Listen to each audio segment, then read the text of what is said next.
Welcome to Smart Wealth with Joshua. Your daily stock analysis and catalyst talk. Today we're looking at Intuitive Machines, ticker LUNR. If you find our talks useful, please consider subscribe, like, and comment underneath. And before we jump into the wealth building context today, just a quick reminder that the VIP Algos link is right below in the description. It's a fantastic tool for getting a handle on these exact kinds of market movements, so definitely check that out.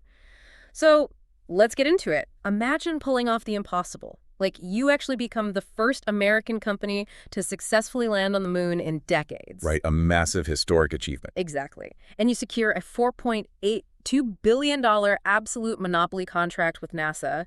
And then your reward for achieving all of this, watching your stock price just plummet by 46% in a single month. Yeah, it's honestly one of the most fascinating paradoxes in the market right now. Because, we are looking at a business that is quite literally touching the stars, while its stock is experiencing, very violent earthly gravity. Right. So to understand how a company can hit nearly $46 a share back in May, riding this huge wave as the darling of the new space race, only to suffer a severe capitulation down into the low 20s by June, we really have to look beyond the headlines. Definitely. First, we need to examine the massive fundamental shift happening behind the scenes. As Intuitive Machines transitions from a speculative startup into an actual infrastructure monopoly. From there, we're going to discuss the brutal market mechanics of share dilution and a phenomenon we call the SpaceX vacuum effect. Oh yeah, that's a huge piece of this puzzle. Right. Then we have to look at the literal physical risks, like the unforgiving physics of spacecraft just tipping over, before weighing all of that against the upcoming catalysts to see where this is actually heading. Yeah, and I think the best place to start making sense of that wild price swing is really the underlying business transformation. Because the Intuitive Machines of 2024 is just not the Intuitive Machines of 2026. Right, they've evolved. Exactly. This is no longer just a group of, passionate engineers hoping to get a rocket off the ground for the first time. They are systematically building out a space infrastructure empire. And the revenue trajectory reflects that maturity in a way that, it often just gets lost in the daily stock charts. Let's get into those fundamental numbers then, because this is where the narrative of a struggling space stock completely detaches from the reality of the balance sheet. Yeah, so following a massive surge in 2024, the company did see a temporary revenue dip in 2025, down to roughly $210 million. But that was as they transitioned between major contract phases. Okay. But then the reacceleration hit. In just the first quarter of 2026, they reported a staggering record revenue of $186.7 million. Wait, really? So in a single 3-month period, they nearly matched their entire revenue for the previous year. Yeah, they almost tripled their revenue from the prior year period. And more importantly, this isn't just top-line fluff fueled by burning investor cash. We are seeing a structural shift toward actual profitability here. Right. In Q1 2026, they achieved a positive adjusted EBITDA of $2.7 million. Let's translate that for anyone who maybe glazes over at accounting acronyms. Achieving positive adjusted EBITDA essentially means their core day-to-day operations are actually generating cash, right? Before you start stripping out taxes, interest on debt, and non-cash items like depreciation. Exactly. The fundamental engine of the business is working. It is. And we see that efficiency reflected in their bottom line as well. They've been systematically narrowing their net losses. Shrinking a massive $284 million loss in 2024 down to $84 million in 2025. That's a huge improvement. Yeah, and this growth is really being driven by execution across a variety of complex government programs. Specifically, they have contracts for CLPS, which stands for Commercial Lunar Payload Services. Which is essentially acting as a high-tech FedEx service, delivering scientific payloads to the lunar surface. That's exactly it. And then there's OMS, or Omnibus Multidiscipline Engineering Services, which focuses on orbital servicing and complex engineering support. Okay, so those are definitely significant contracts. But when looking at the broader analysis, they kind of pale in comparison to what looks like the ultimate competitive moat. I'm talking about the NSNS contract. Oh, absolutely. Yeah. The Near Space Network Services contract is the crown jewel of their portfolio, without a doubt. NASA awarded them a $4.82 billion sole source contract for this program. Right. And that specific designation sole source means Intuitive Machines is now the exclusive commercial provider of lunar relay communications all the way through the year 2034. This is a classic gold rush scenario, and it's a crucial concept for you listening right now to really grasp. During the 19th century gold rush, the people who consistently built generational wealth weren't the prospectors out panning for gold in the rivers just hoping to get lucky. No, they usually went broke. Right, exactly. The real wealth went to the people selling the pickaxes, the tents, and the jeans. And what Intuitive Machines is doing is even bigger than selling pickaxes. They are building the only communications toll road to the gold mine. Yeah, it creates a telecommunications-like network effect in orbit. Once that communications infrastructure is in place around the moon, every other lunar operator, whether it's, a private company looking to mine resources or an international space agency landing a rover, they're effectively forced into their ecosystem. Because you can't just run a fiber optic cable back to Earth. Right, exactly. If Intuitive Machines holds the exclusive relay contract, they become the indispensable toll-collecting middleman for all data, video, and telemetry coming back from the lunar surface. And they aren't stopping at just being the network provider. The analysis highlights a very aggressive strategy of vertical integration.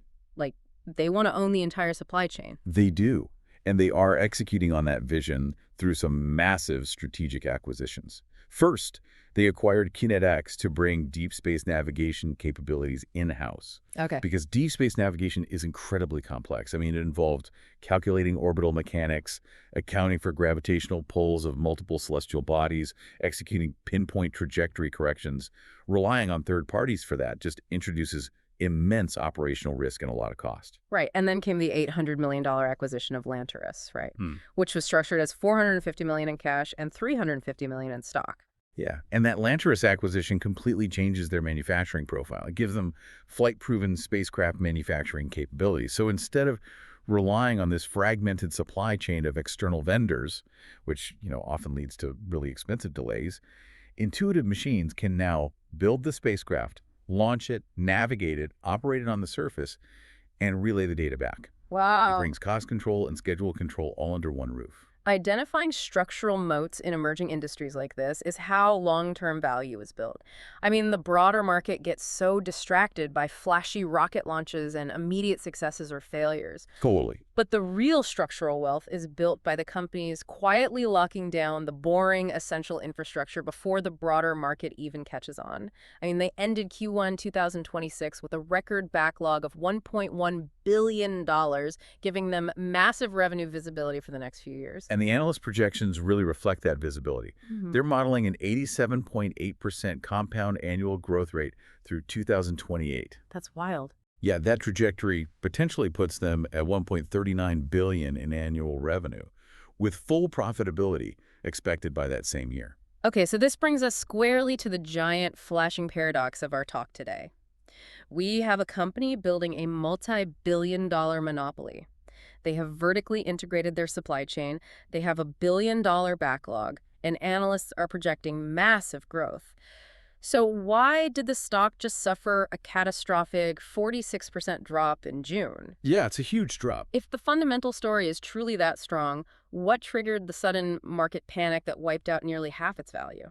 Well, the June capitulation is really a textbook example of market mechanics overpowering company fundamentals in the short term. The sell-off was essentially a perfect storm of two massive intersecting events. Okay, what was the first? The first was a sector-wide capital rotation, which was triggered by the highly anticipated SpaceX IPO finally hitting the public markets. Ah, the vacuum effect. Let's break down how that actually works for institutional investors because, it's not just people randomly deciding to sell. Right, exactly. Institutional investors, so the mutual funds, hedge funds, pension funds that move billions of dollars, they often operate with strictly defined risk parameters. They might have a specific, very limited allocation, say maybe 2 or 3% of their total portfolio dedicated to space and frontier technologies. Makes sense.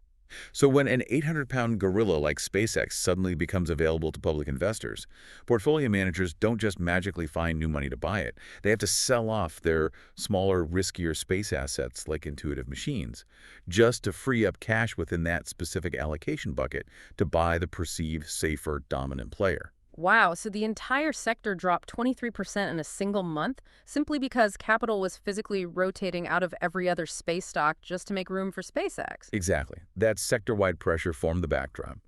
But the second cause of the 46% drop was really a self-inflicted wound. Yep. Intuitive Machines announced a $500 million share sale to raise capital. And in the financial world, introducing the threat of dilution is just the fastest way to send retail and institutional investors running for the exits. Let me push back on the management narrative here, though, because we need to look at this through the eyes of an actual shareholder. Management is essentially saying, hey, don't panic. This $500 million is going to fully fund us. It bridges the financial gap until we are generate free cash flow in 2027 or 2028. We might never have to raise cash again. Right. But let's use a pizza analogy to explain why the market reacted so violently. Think of the company's total value as a large 8-slice pizza.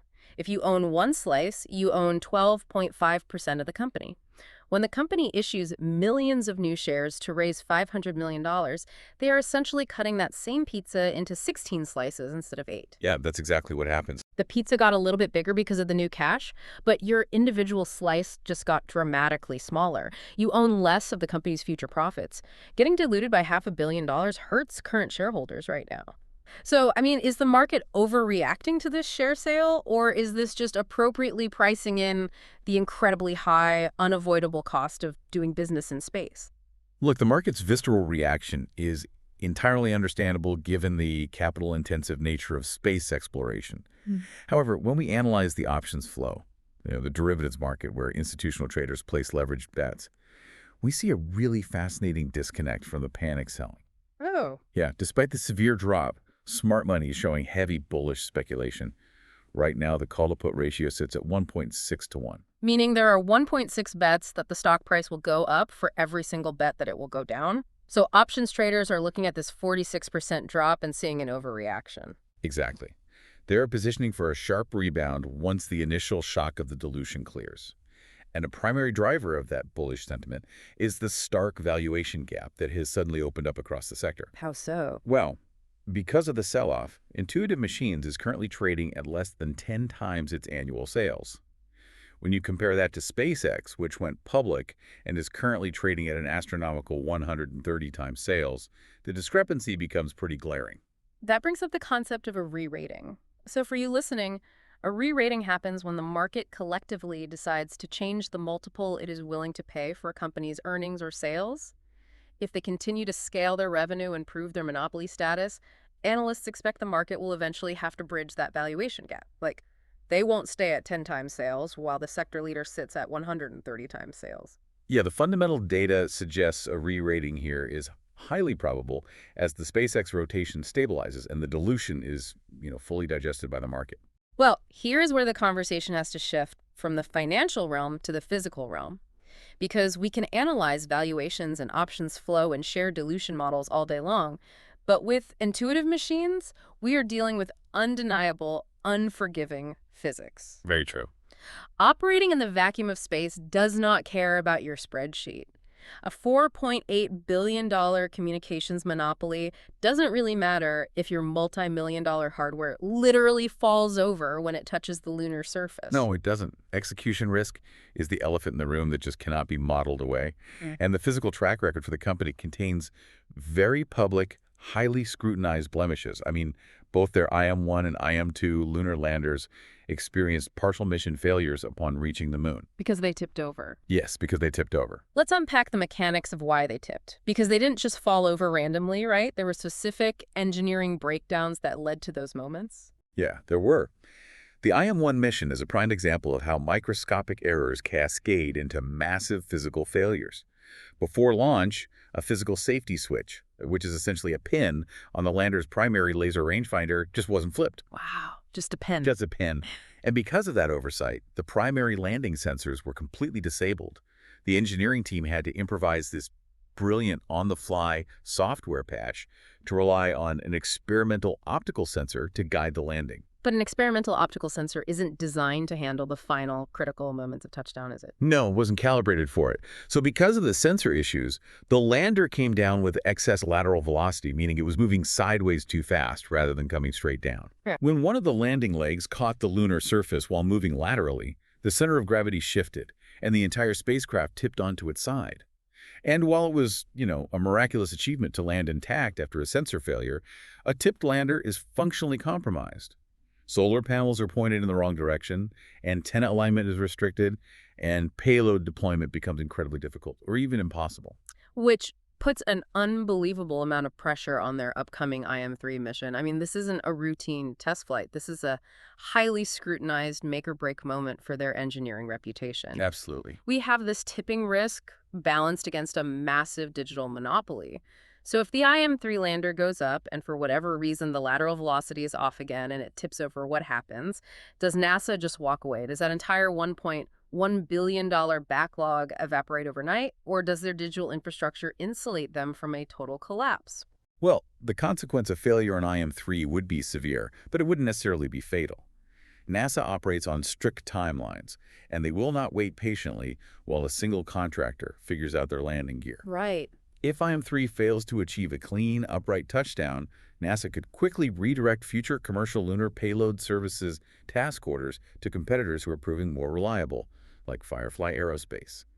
That would severely damage the core thesis that they are the undisputed leader in lunar logistics. But they still hold the keys to the They Wi-Fi. do. And that is the critical distinction and really the ultimate mitigation strategy against catastrophic failure. The massive Near Space Network Services contract is technically independent of their physical lander success. The communications toll road exists regardless of whose truck is driving on it. Okay, that's a great way to put it. Yeah, if Firefly Aerospace takes over the payload delivery contracts, Firefly's landers still have to route their data through Intuitive Machines' relay network. Furthermore, management has been extremely transparent about the tipping issues.